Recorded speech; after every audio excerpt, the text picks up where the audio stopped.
प्रगति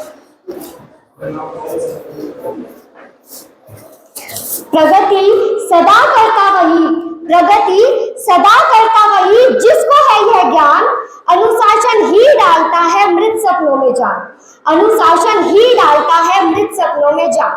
नमस्कार आदरणीय प्रधानाचार्य महोदय जी, शिक्षकगण एवं मेरे प्रिय साथियों, आज मैं आपके समक्ष एक ऐसे विषय में अपने विचार व्यक्त करना चाहती हूँ जिसका प्रभाव हमारे जीवन के प्रत्येक क्षेत्र में दिखाई देता है। मेरा आज का विषय है विद्यार्थी जीवन में अनुशासन का महत्व। आइए एक कलात्मक दृष्टिकोण से समझे कि कैसे अनुशासन न केवल हमारी पढ़ाई में सफलता का आधार है बल्कि हमारे व्यक्तित्व, नैतिकता और जीवन की राह को भी संवारता है। अनुशासन शब्द सुनते ही सबसे पहले हमारे मन में यह प्रश्न आता है कि अनुशासन का क्या अर्थ है। आप लोग बताइए, क्या है अनुशासन का अर्थ? चलिए मैं बताती हूँ। अनुशासन का अर्थ है अपनी दिनचर्या, शिक्षा, आचरण और निर्णयों में नियमितता एवं निरंतरता बनाए रखना। यह विद्यार्थी को आत्मविश्वास सिखाता है जिससे वह अपनी भावनाओं और कार्य को सही दिशा में मोड़ सके। जब हम अनुशासन का पालन करते हैं तो हम अपने अंदर की कमजोरी पर काबू पा लेते हैं, और अगर एक बार हम अपने अंदर की कमजोरी पर काबू पा लेते हैं तो हमारे अंदर जो क्षमताएं हैं, जो हमारे अंदर शक्तियां हैं, वो निखर कर सामने आती है। पहला, अनुशासन जीवन का संगीत। सोचिए कि हमारा जीवन एक मधुर संगीत है जिसमें हर दिन की धुन, हर पल का ताल हमेशा बजता रहता है। ठीक वैसे ही अनुशासन उस संगीत में रागों और सुरों को संतुलित करने वाले अदृश्य संगीतज्ञ है। सोचिए एक सुव्यवस्थित दिनचर्या, जैसे कि सुबह की शांत चाय, पुस्तक से मिलने वाला ज्ञान और शाम को हो रही मनन की घड़ी। जब ये सब कुछ मिल जाता है तो हमारे अंदर एक ऐसी ऊर्जा प्रदान करता है जिससे हम अपने लक्ष्य को लेकर और अग्रसर हो जाते हैं। दूसरा, समय प्रबंधन।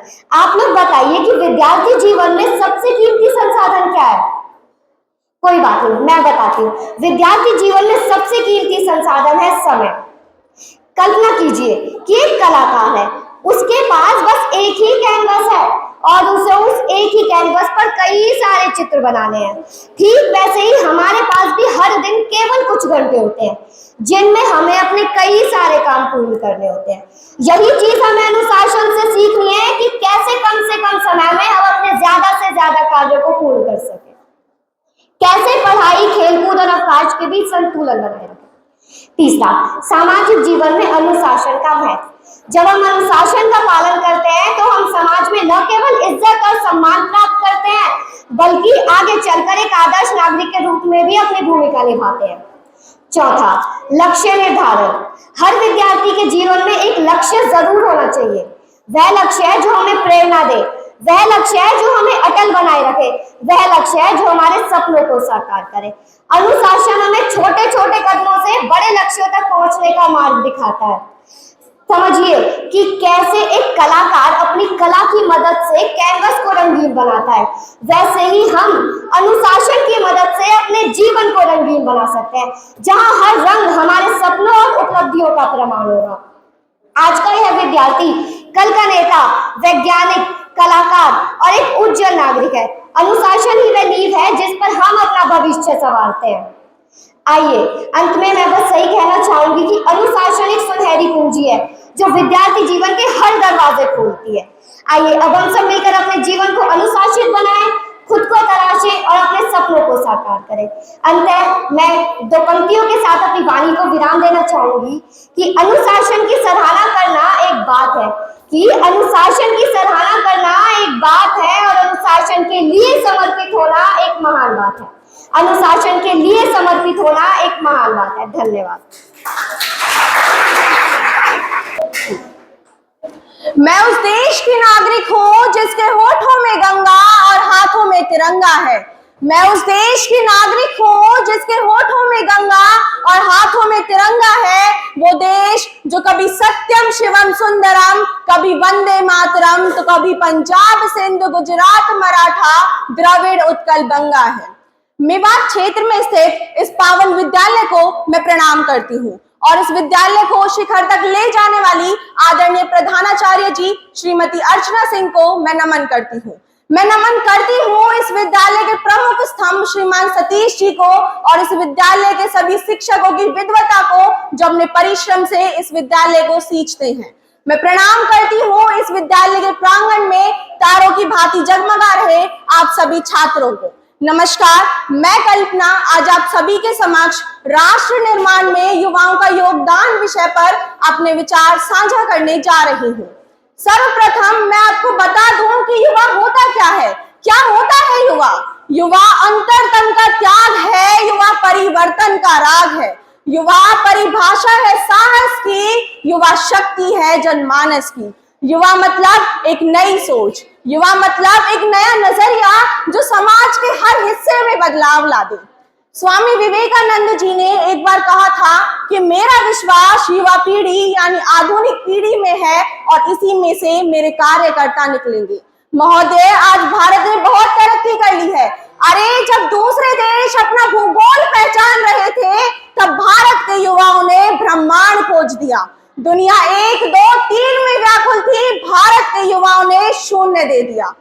गुरुकुल से नालंदा तक्षशिला बनाए, विश्व में शिक्षा की नींव रखी। महोदय, भारत दुनिया का एकमात्र देश है जिसके युवाओं के पास नया दिमाग है, नया खून है, नया जुनून है, जिनके पास नई वीरता है, तरंग है, पराक्रम है, साहस है, शौर्य है, जिनके पास धरती जैसा धैर्य है तो अग्नि जैसा तेज है। किसी भी देश की प्रगति उसके युवाओं पर निर्भर करती है और इसीलिए कहा भी जाता है कि चित्रकार अगर चाहे तो रंगों से तस्वीर बदल सकता है।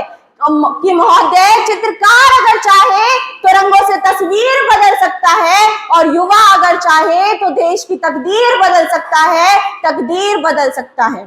हमारे देश की युवा पीढ़ी कुछ ऐसी होनी चाहिए कि महोदय, हमारे देश की युवा पीढ़ी कुछ ऐसी होनी चाहिए कि तकनीक जानने वाला युवा अब्दुल कलाम बने, IIT NIT से पढ़ने वाला छात्र नासा के लिए नहीं अपितु इसरो के लिए काम करे।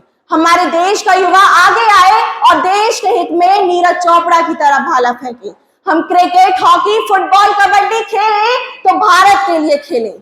यदि कोई हिम्मतदार दौड़कर नारी सशक्तिकरण का उदाहरण देते हुए स्वर्ण जीते तो वह भारत के लिए जीते। रचनाएं कुछ ऐसी रची जाएं कि महोदय, रचनाएं कुछ ऐसी रची जाएं कि साहित्य का नोबेल भारत को प्राप्त हो।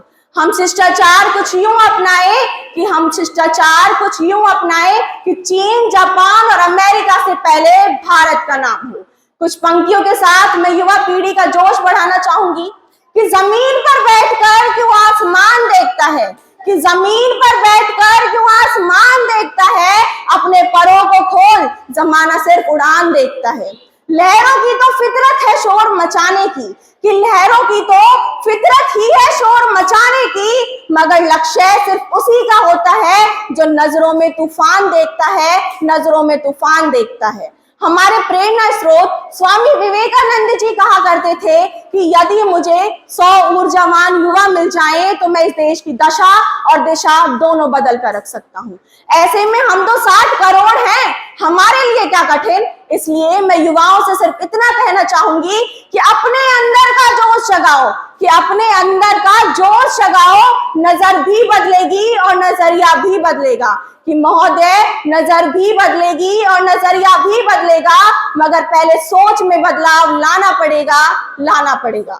आज भारत को हनुमान जैसा पराक्रम दिखाने वाले और जामवंत जैसी भूमिका निभाने वाले युवाओं की आवश्यकता है।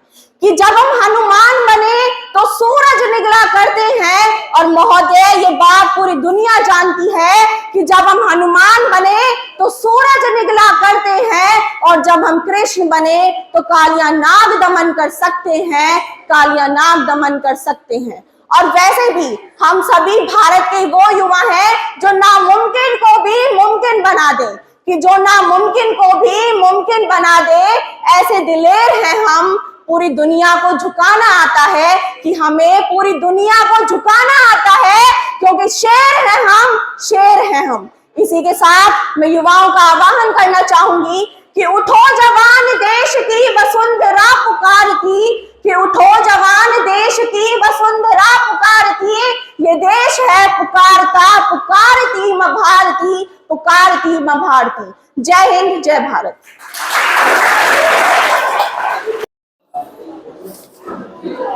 Good afternoon, everyone. Respected Principal Ma'am, Vice Principal Sir, worthy teachers, and my dear friends. This is Isha standing in front of you to share my thoughts on the topic of junk food and healthier life. We all love to eat chips, burgers, pizzas, and soft drinks. These are known as junk food. They may taste good, but are they good to our health? The answer is no.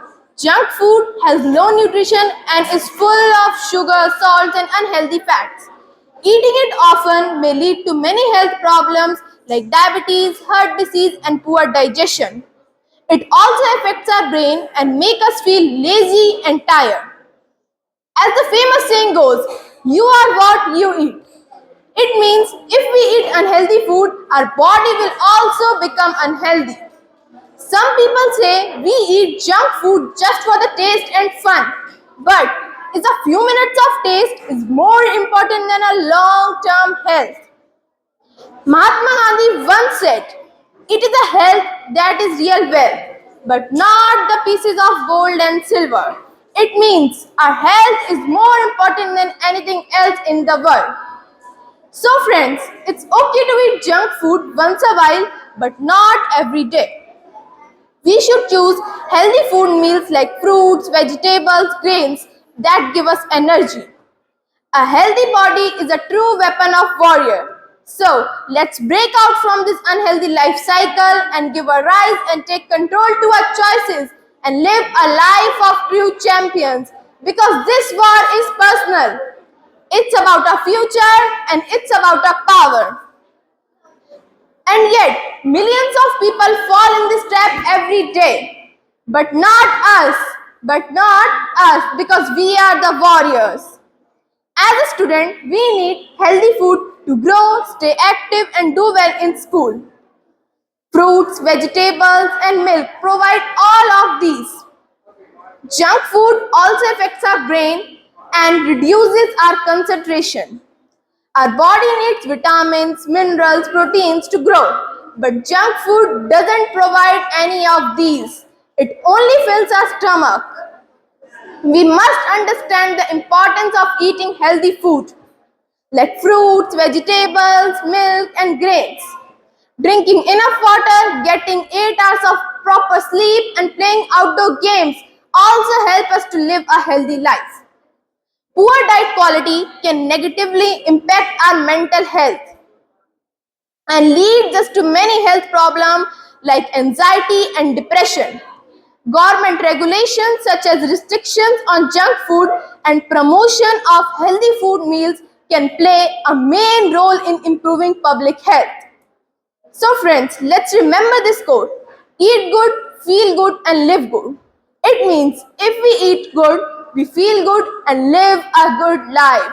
Let's all take a pledge today to eat healthy and say no to junk food as much as we can. Thank you and have a healthy day.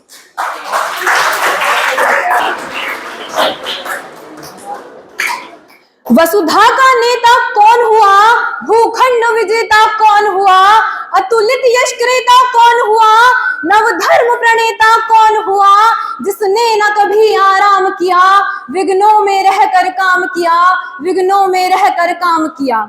सर्वप्रथम मां शारदा भारत भूमि परम सम्मानित मंच, माननीय प्रधानाचार्य जी, माननीय उप प्रधानाचार्य जी, सभा में उपस्थित सभी अध्यापकों और विद्यार्थियों को मेरा प्रणाम। मैं वानिका सिंगला शौर्य सदन का प्रतिनिधित्व करते हुए आज राष्ट्र निर्माण में युवाओं का योगदान विषय पर अपने विचार अभिव्यक्त करने हेतु उपस्थित हुई हूँ। आज का विषय मात्र युवा नेतृत्व से देश का निर्माण नहीं, अपितु युवा नेतृत्व से देश में विकास है, जो कि भविष्य की ओर अग्रसित करता है, जिसकी परिकल्पना उस वट वृक्ष के समान है, जिसकी जड़ें हमारी पुरातन संस्कृति हो, जिसका तना हमारे लोकतांत्रिक मूल्य हो, जिसकी शाखाएं हो सबका साथ, सबका विकास और सबका विश्वास। युवा कौशल जिसकी पत्तियां हो, जिसे सींचे हम अपने परिश्रम से और फल स्वरूप मिले हमें हमारा विकसित विश्व गुरु भारत। जरूरी नहीं कि आज का युवा भगत सिंह की तरह फांसी के फंदे पर ही चढ़े, जरूरी नहीं कि आज का युवा भगत सिंह की तरह फांसी के फंदे पर ही चढ़े, चांद और मंगल पर भी चढ़ सकता है। और यह भी जरूरी नहीं कि आज की युवा बेटियां रानी लक्ष्मीबाई की तरह हाथों में तलवार लेकर घोड़े पर ही दौड़े, हिमा दास की तरह मेडल लेकर ट्रैक पर भी दौड़ सकती हैं। जी हाँ, हिमा दास की तरह मेडल लेकर ट्रैक पर भी दौड़ सकती हैं। हमारे प्रेरणा स्रोत स्वामी विवेकानंद जी कहा करते थे कि यदि मुझे इस देश के 100 ऊर्जावान युवा मिल जाएं तो मैं इस देश की दशा और दिशा दोनों बदल कर रख सकता हूं। ऐसे में हम तो 60 करोड़ हैं, हमारे लिए क्या कठिन है। बस आवश्यकता है जामवंत की भूमिका निभाने वाले ऐसे मंचों की, जो हम युवाओं पे कह सके कि कौन सो काज कठिन जग माही, कि कौन सो काज कठिन जग माही, जो नहीं होत तात तुम ताही। बस आवश्यकता है युवाओं को ये जानने की कि वे क्या क्या कर सकते हैं। जिस भी युवा की अध्यात्म में रुचि है वह धर्म का प्रचार करे, तकनीक जानने वाला युवा अब्दुल कलाम बने, IIT NIT से पढ़ने वाले युवा नासा के लिए नहीं अपितु इसरो के लिए काम करे। मेरे गांव का युवा आगे आए तो देश हित में नीरज चोपड़ा की तरह भाला फेंके। हम कबड्डी, हॉकी, फुटबॉल, क्रिकेट खेले तो सिर्फ भारत के लिए खेले। रचनाएं कुछ ऐसी रची जाए कि साहित्य का नोबेल केवल भारत को ही प्राप्त हो। जो युवा दौड़ सकता है वो दौड़े, जो युवा चल सकता है वो चले, जो युवा रेंग सकता है वो रेंगे, परंतु अपने कर्तव्य का निर्वहन अवश्य करे, अपना योगदान देश हित में अवश्य दे। भारत का इंफ्रास्ट्रक्चर कुछ कमजोर सा है, यह हमारे लिए ताना था। भारत का इंफ्रास्ट्रक्चर कुछ कमजोर सा है, यह हमारे लिए ताना था। तो दोस्तों, उन सभी को जाकर बता दो कि त्रेता युग में श्री राम ने राम सेतु बना डाला था। यदि हमारे बड़े बुजुर्गों के पास अनुभव है तो हम युवाओं के पास है नई सोच, नए विचार, नया जुनून और नया जोश, जो कि हमारे भविष्य के लिए बहुत महत्वपूर्ण है। कभी भी हमारे देश पर आपदा आएगी तो हम नौजवान युवा अपना बलिदान देने के लिए हमेशा उपस्थित रहेंगे और गर्व से कह सकेंगे कि धधत धधत धधकेगा अब के, कि धधत धधत धधकेगा अब के, अग्नि का अंगारा है, क्या सिंहों का देश कभी चूहों से हारा है। भारत एक अखंड राष्ट्र है, भारत एक अखंड राष्ट्र है, 65% युवाओं की ताकत है। भारत एक अखंड राष्ट्र है, 65% युवाओं की ताकत है। कोई हम पर आंख उठा ले, किसकी भला हिमाकत है। जिस दिन मेरे देश का युवा अब्दुल कलाम, मर्यादा पुरुषोत्तम राम के विचारों को अपने दिल की गहराइयों से अपना लेगा, जिस दिन मेरे देश का युवा अपने आंतरिक कौशल और क्षमता को पहचान लेगा, जिस दिन मेरे देश का युवा मेहनत, निष्ठा, लगन, ईमानदारी, देशभक्ति जैसे भावों को अपने दिल की गहराइयों से अपना लेगा, उस दिन उभर रहा होगा हम सभी के सामने अखंड, अद्वितीय, अद्भुत, श्रेष्ठ, संपन्न, मजबूत, विकसित भारत। अंत में युवाओं का जोश बढ़ाते हुए अपनी कुछ लाइनों के संग अपनी वाणी को विराम देना चाहूंगी कि क्या कर सकता है युवा, भविष्य प्रमाण अवश्य देगा। क्या कर सकता है युवा, भविष्य प्रमाण अवश्य देगा। दैवीय शक्तियों का आह्वान हुआ है, दानव दल प्राण अवश्य देगा। युद्ध शुरू हो चुका है, युद्ध शुरू हो चुका है, धनुष पर बाण अवश्य होगा। राष्ट्र पुरोधा सक्रिय हो चुके हैं, अब राष्ट्र निर्माण अवश्य होगा, राष्ट्र निर्माण अवश्य होगा। जय हिंद, जय भारत, धन्यवाद।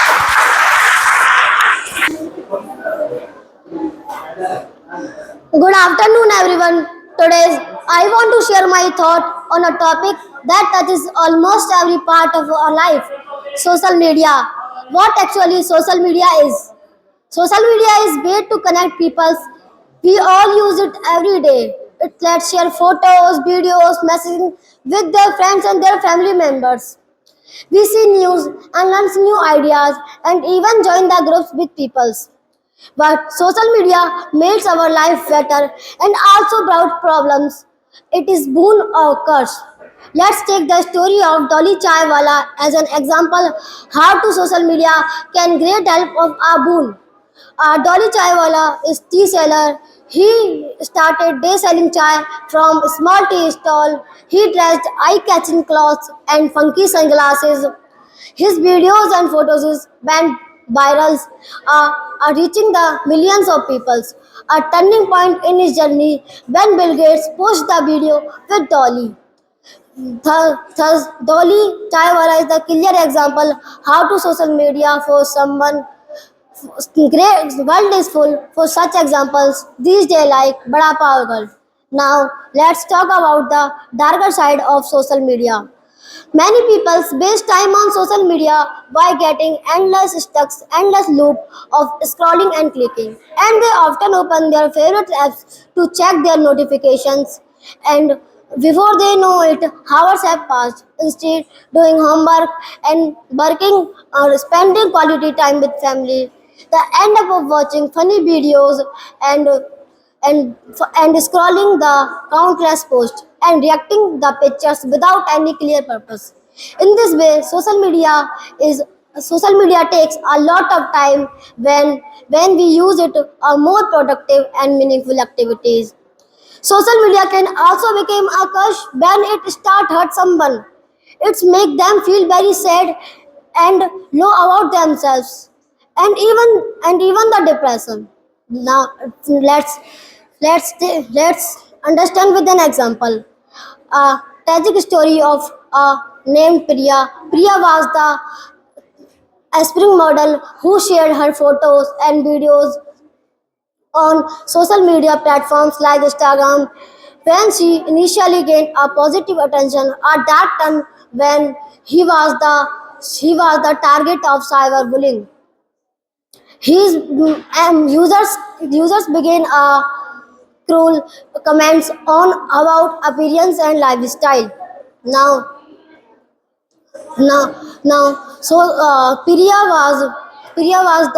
Priya's example highlight Priya's story highlight which how to social media which platforms used for which starting platforms used for your for dream but became a pain and insecurity. So in end my speech with these lines: don't use social media to impress, don't use social media to impress, people use it to impact people use it to impact people's. Thank you. Good afternoon to all of you present here. Myself Naseem Ahmed. Now I am here to present a speech on Save the Earth, Save the Future. Our Earth. Our Earth is not just a planet, it's our home. It provides us air to breathe, water to drink, food to eat, and shelter to live in. But the way we are treating it now and nowadays, it putting our future in danger. Pollution, deforestation, global warming, and plastic waste are damaging our earth every single day. Are damaging our earth every single day. If we want to live in harmony with nature, we can't put the entire pressure on the environment. Living beings, for their survival, completely depend on natural resources and man-made environment. It's impossible to live without the resources that environment provides us. If we continue to exploit the nature, what kind of world will you for the next generation? Will our children see green forests, clean rivers, or blue skies? Or will they inherit a world full of droughts, floods, and health problems? Without the earth, there is no hope for. Without the earth, there is no hope for tomorrow. These issues are not just statistics; they affect real people and real ecosystems. Earth's beauty fading fast. Pollution's shadow will surely last. We must act now. Don't be slow. Save the planet. Let it glow. Speech on planting trees and saving Mother Earth is important for students as it will aware them of how to use natural resources and how a healthy balance can be maintained between a human and environment. The earth doesn't need us. The earth doesn't need us. We need the earth. Our future is depend on how we will treat it today. How we will treat it today. So save the earth, save the land, for our future, take a stand. Reduce, reuse, recycle too. Let's protect the earth, me and you. We must recognize the environment and humanity and take action to protect our planet. Let's protect the earth and save it from getting too late. Let's stand together for saving our life. So, respect earth, respect life, protect our planet, preserve the future. Think green, live clean. One earth, one chance, let's make it count. Save earth today for tomorrow. Save Earth today for tomorrow. Be a part of solution, not a part of pollution. What we will have to do now? We will have to do now is to wake up and change. So let's join hands and say loudly. Let's join hands and say loudly, save the earth, save the future. And remember, we are not very small, we are not too small to make a difference. Remember it and keep it in mind and protect our future by saving our earth. Thank you. Have a nice day.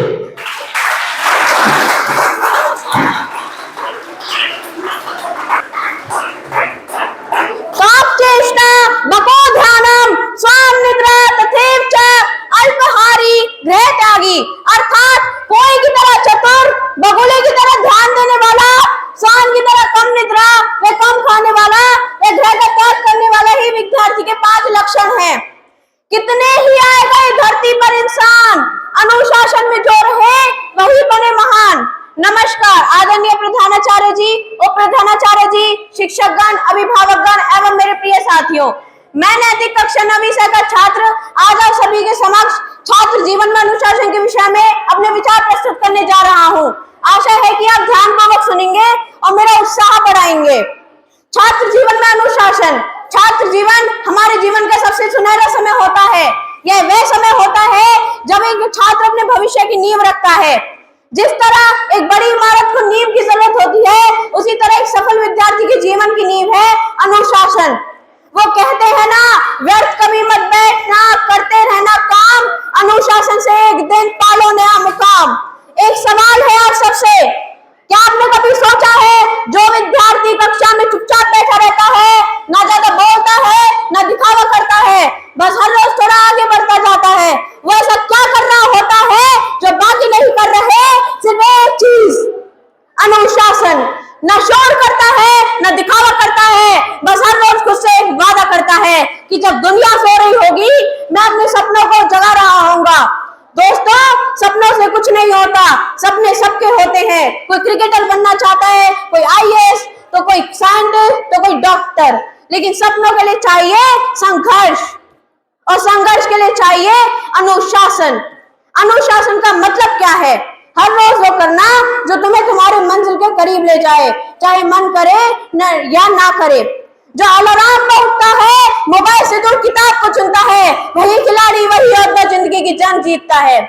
अगर अनुशासन है तो विजय निश्चित है, अगर अनुशासन है विजय निश्चित है, और अगर अनुशासन है तो देश भी सुरक्षित है। जब तुम्हारे दोस्त कहे चल पबजी खेलते हैं, पर तुम कहो नहीं यार कल मेरा टेस्ट है, वहीं से शुरुआत होती है एक लीडर की। कमजोर बहाने बनाते हैं और मजबूत लोग इतिहास, फर्क बस इतना है, कुछ नियम तोड़ते हैं तो कुछ नियम बनाते हैं। सच बताओ, क्या सच में सफल होना है? तो अपने आप से एक सवाल पूछो, क्या मैं उस इंसान की तरह जी रहा हूँ जैसा मैं बनना चाहता हूँ? अगर जवाब है नहीं, तो आज से, अभी से खुद से एक वादा करो कि मुझे उस इंसान की तरह बनना है जैसा मैं बनना चाहता हूँ। सपने सबके होते हैं, लेकिन याद रखो अनुशासन वो चाबी है जो तुम्हारे बंद दरवाजों को खोल सकती है। वो चुपचाप काम करता है, पर जब रिजल्ट आता है तो दुनिया ताली बजाती है, पर जब रिजल्ट आता है तो दुनिया ताली बजाती है। और याद रखो, और आज से, अभी से अनुशासन को अपने सबसे अच्छा दोस्त बना लो, क्योंकि मंजिल उन्हीं को मिलती है जिनके इरादों में दम होता है, जो हालातों से नहीं हारते, बस हर रोज थोड़ा बेहतर बनते जाते हैं। अंत में मैं बस यही लाने कहना चाहूंगा, नियमों का पालन करना कहलाता है अनुशासन। नियमों का पालन करना कहलाता है अनुशासन, जिस पर निर्भर करता है सारे जीवन का शासन, जिस पर निर्भर करता है सारे जीवन का शासन। धन्यवाद। मैं अपनी वाणी को विराम देना चाहूंगा। A very friendly afternoon to all of you present here, respected Principal Ma'am, Vice Principal Sir, and all the worthy teachers and my schoolmates. This is Lakshay from Shaurya House. Today I will speak my thoughts on the topic of gender discrimination. Gender discrimination has been a crucial social and serious issue in India for centuries. This discrimination starts even before a girl child is born. In many instances, she is prevented from being born. The girl child is considered as a burden on a family. But she is often deprived of the basic rights and equal opportunities to lead a wholesome childhood and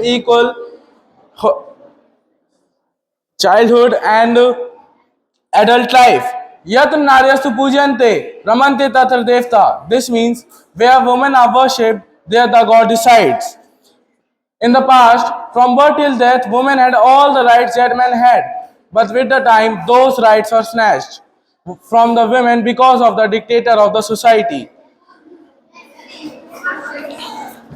There have been many ups and downs in the directions and conditions of women in Indian society, which has affected the gender balance of the country.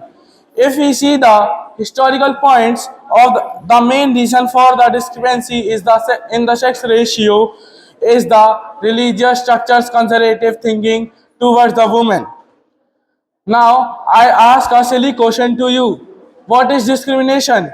Why discrimination? On whom discrimination? Why girls? Why restrictions? Why? Let me tell. In Indian society, women may have been in a cooperation with men, but it cannot be denied that they have always been subordinate to men. Before the Vedic period, the women of Indian society is completely free. It was natural for women to attend in every social and religious functions. When the era of royalty or the practice of princely power started, the factual culture started seeing women considering them as a maid and made them sit within the four walls of the house. Women do not get got equal opportunities and rights comparative to men. Women, after so many protests, after so many issues, and after so many cases, need to fight today. Women and men have to fight together to get relief from this major issue of gender discrimination. In the end, I will speak. The societal democration of men and women is probably the igniting force of gender discrimination. Gender discrimination in India is one of the huge void that needs to be filled with good hopes, positivity, and equal opportunity for all. Thus, the future of the nation is in the hand of the youth, who can contribute to society by shattering the pre-existing norms and spreading positivity around the world. Thank you.